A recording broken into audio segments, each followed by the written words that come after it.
Okay, guys, part two. It's August 9th, 2024. And I believe it is 3 minutes after 6 now.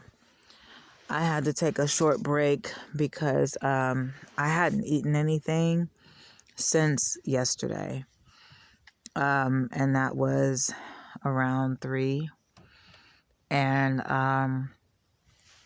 I've been looking for food and stuff like that, and I had been unsuccessful in finding any local spots where I could really grab something to eat. I'm about to get get on the rest of the story and all the different challenges that came with that day.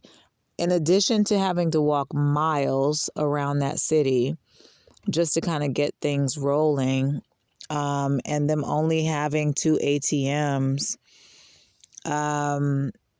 in the whole district. I was like, that just didn't make any sense to me. But then when I realized that there had been an increase in, it looked like crime had increased in the area. And I said, that's probably why they took the ATMs out, because, it might have been it could have been some things going on in reference to that. So that's a possibility. I'm not saying that that's what it is. There's no way that I would know because I don't live there. But it just seemed like maybe they were trying to, prevent some, potential burglaries or something like that. You know what I mean? Just based off of what I had seen already, like shops had already closed down.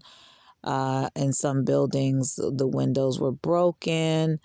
Just stuff like that. You feel what I mean? So it was just like, it just seemed like maybe there was some things that had already transpired that resulted in them trying to, minimize the chances of that happening again by removing some of the ATMs, especially the freestanding ATMs in the area. Because, if people are trying to break into businesses or do things like that, then, if I had a freestanding ATM, I would be concerned also. I'd be looking for a store to put my shit in. You feel what I'm saying? But not just have it on the street. I don't think that would be wise.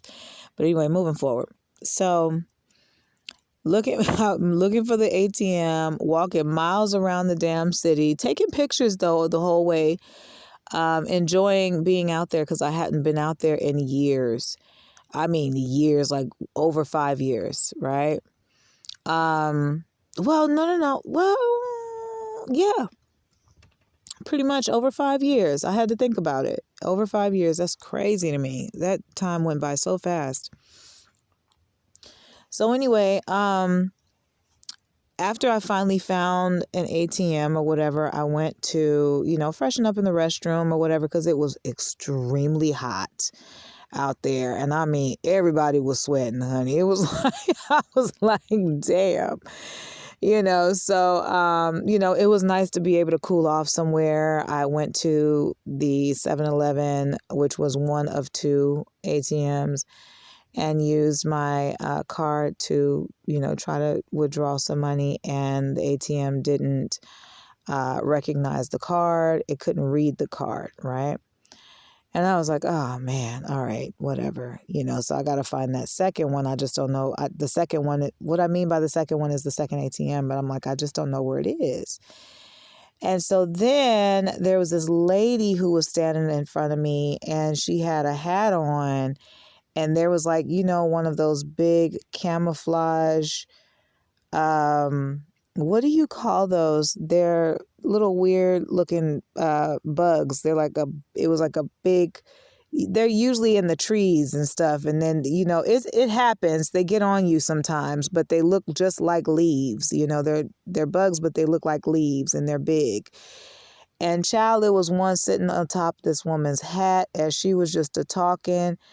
And I asked this girl, she was standing in front of me, and I asked her, I said, is that real on her hat? Or is that like just is it like a thing that, maybe do people wear stuff like that around here? Like, do they, I don't know. Like, is that, she was like, I don't know. And I said, wait a minute, I think I just saw it move. And it did move. And I was like, ma'am, I think you might want to take your hat off, like that. And then the girl in front of me, she was just like talking to the cashier, like, you just gonna let her sit there with that on her head and you ain't gonna say nothing? Like, it was just a big situation. And the lady, she went to take her hat off. We were trying to tell her, like, ma'am, it's on your hat. It's on your hat. And she went to take her hat off and she grabbed it, and like we all cringed. And I was just like, I'm just, I just want to get a bottle of water. I ran out of water. I'll just get some water, and then I'm gonna be out. That's what I'm gonna do. I'm gonna just be out. How much is? Just keep the change. Here you go. Let me get the hell on, because it was too stressful of a situation for me. Okay.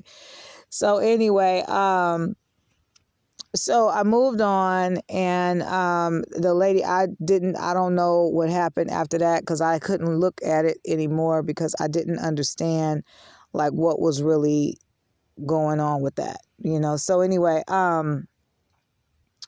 so after that, I found the peaceful ATM about maybe 30 minutes to an hour later. And they were located in a really nice facility. And so I had an opportunity to just kind of like unwind for just a moment because it was hot. And I was trying to, combat, lower levels of stress because of everything that I had to go through in order to just get the money out of a damn ATM machine. It was something so simple, but it just seemed like it was just so much involved in just completing this task, and if it wasn't somebody like deliberately walking in front of me or a car stopping to try to keep me from crossing the street or, something, just all this petty shit, that was getting on my damn nerves, and so just pushing through that and remaining positive the entire time was great. Knowing what the vibe is out there also, I'm taking pictures in front of, main attractions, and then you got people coming and taking pictures, with their backs turned and stuff in front of the same main attraction. And I'm sitting there looking like, why is that even necessary? It's not necessary. You know what I'm saying? Like, I spent several years in that town, well over 20 years ago. So I am not looking for anyone's approval. I'm not looking for anyone's permission to come back and, and see what's going on and all. I'm not looking for that. I don't feel like I need that. Shit. I was one of the very first families that started a whole new district out there. Like I was part of the original like movers that came in to that section, and I had my baby with me, and it was just like a lot. And I was just like, I don't really feel like I should have to ask for permission, but I get it, so I had to move forward. Okay, long story short, I had some food. It was great. And then I headed over to a couple of shops just so that I could see what it was that they carried and check some price points. I didn't know that they were going to have some really cute little things that I was going to like. So I ended up buying them and kept it moving, child. So by the time I got onto the train, I literally had no ticket. I left the damn ticket on the second train going back, but it was actually the third train because they told us to get off that train and get on to another train. We got on to the other train, and that's where the dude was watching me, and I was like, I don't know about this. Let me rethink even, taking this particular trip, right? So anyway,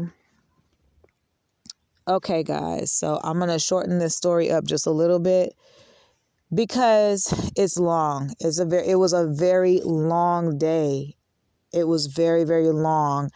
It was long. It was tiresome. And you know what? It takes a lot to preserve your patience not just with yourself, not just with the day, but with yourself, especially when you're trying to get some things accomplished and you keep facing delays and, and mishaps. It bothers you, you know. And so I was like, let me just kind of like do that. Let me see about taking care of my mental health while I'm going through this, because this shit is kind of getting to me a little bit. It's irritating me because once again, every time I go for my own, I'm always getting sabotaged or I'm being, blocked in some kind of way. And I can't have that anymore, So I was going through that. And once I got onto the train, I did let the conductor know what happened. And he was very nice about it. And he says, okay, I get it. I understand. So he told me, he said, well, I'm going to have to let you off here at this location because you're going to need to catch, you're going to have to catch Bart. And I said, I know. And he was like, all right, so I'm going to let you off at this location. And then hopefully, you can take it from there. And I'm like, I got it. I definitely got it. Because I was trying to figure out like, well, if your train doesn't go all the way to where I'm going, like how do I connect with other forms of the transportation system? So he was very vocal, very helpful in helping me to figure out, or I should say assisting me. And so, doing his job, but still doing it very well, with utmost professionalism. And I appreciated that, considering the day that I had. It was like, Lord, thank you. I don't need no rude people in my face right now. I'm going through enough. And so, child, it's going to be a part 3. I'm not going to lie to you. It's going to be a part 3 because I'm like, this is crazy. But anyway, so people are passing by me, saying little things, that have to do with my character and all that, and I'm like, well, it is what it is, however you guys feel is however you guys feel. But I know that I'm always, showing up as my best self every day. That's the only thing I can say, So anyway, let me see what else we got here. I got some little things from the store. That was nice. And then I went back to catch the train, and the train left. The new train left. So it was like the train that I was on, that was like the 3rd train. Okay, like seriously. And so I was like, oh my gosh, so I don't know, you guys. I don't know, but let me go ahead and I can't wait to get to the part that, well, it's not the end, but I can't wait to get to the part where I'm telling you guys about this experience that I had with this damn conductor. So let me get some rest really quickly because I can feel myself low-key dozing off. And I will pick this situation back up because it definitely needs to be talked about. Okay? Thank you guys for listening. Bye.